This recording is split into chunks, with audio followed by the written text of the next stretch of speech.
Thank you, ladies and gentlemen. I'm sure you'll appreciate from the presentation so far that there's an enormous amount of activity undertaken on the industry's behalf by the QMS team, and I think it's worth noting that QMS is actually a relatively small organisation. A headcount of 20 people undertake all of that activity with the industry's money, but working on behalf of the industry. Indeed, it's interesting that Scotland is actually a very small player in the global meat situation. 2 weeks ago we were out in Cologne at Biggar, the world's largest food fair, and there we had the Scottish processors presenting Scottish products, selling their wares on the world market. The thing that really struck me was that 3 of the leading meat producers in the world were actually wishing to be compared with the Scottish and the Scotch product. The Irish were presenting their product as a viable and suitable alternative to Scotch in the premium market.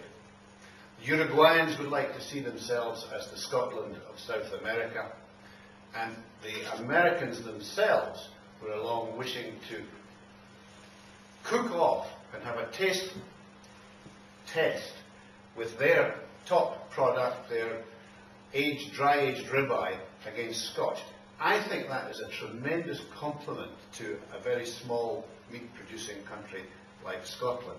But it has got me thinking, why is it that we have something special here in Scotland? We have a tremendous product, we have a fantastic reputation for our livestock, for our husbandry, and that translates into a premium which we enjoy in the Scottish industry. And as you've seen, the IGD figures would suggest that, or they tell us that premium is worth 46 million to the Scottish industry, over and above what that product would be worth if it was simply being marketed as British. Now, where that premium rests in the chain from time to time varies according to tensions and supply and demand trends, but quite clearly at the moment when supply is short and processors are competing for our product, a pretty reasonable proportion of that premium is resting with the producers. So I believe that despite that huge advantage, the challenges that face us ahead and the need for us as an industry to protect that premium are actually worth investing a little bit more in to make sure that we can enjoy it in future.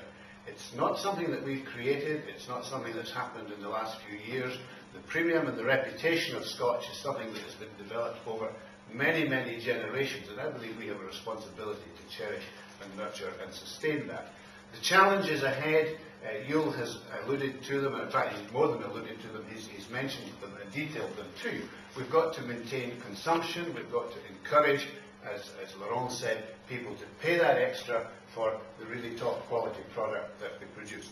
The challenge of maintaining livestock numbers is an enormous one, and there are some policy decisions we hope that we can influence there to make sure that the raw material for the Scottish food industry is maintained in terms of its volume of production. We have a fantastic fight to fight against the anti-meat eating lobby, and quite clearly the Paul McCartneys of this world and the Meat-Free Mondays are gathering strength, they're actually gathering together to fight us, so we need to maintain our ability to fight off that challenge. And also in climate change, not only do we have to fight the emotional element, those vegetarians who would like to not have us eat meat, we have to make sure that policy is not influenced by the climate change, and that we don't have livestock seen as the problem rather than the solution that it is to feeding the global population in years to come. We need an understanding that 75%, perhaps 80% of Scotland is only suitable for producing grass, and only ruminants are suitable for turning that grass into food. Not like, as in the Scotsman I read the other day, somebody suggesting that grass should be being turned into food for humans. So until we all develop 4 stomachs, that is not going to happen. So we're faced with a situation, ladies and gentlemen, where the levy income has eroded through inflation over 8 years, and if we don't do something, the effort that we as an industry put into maintaining the advantages that we have is going to fade back into the distance. And I think now is the correct time to actually step forward, maintain our effort, and make sure that we defend and protect that premium and that effort which is actually paying us some pretty handsome dividends in our industry.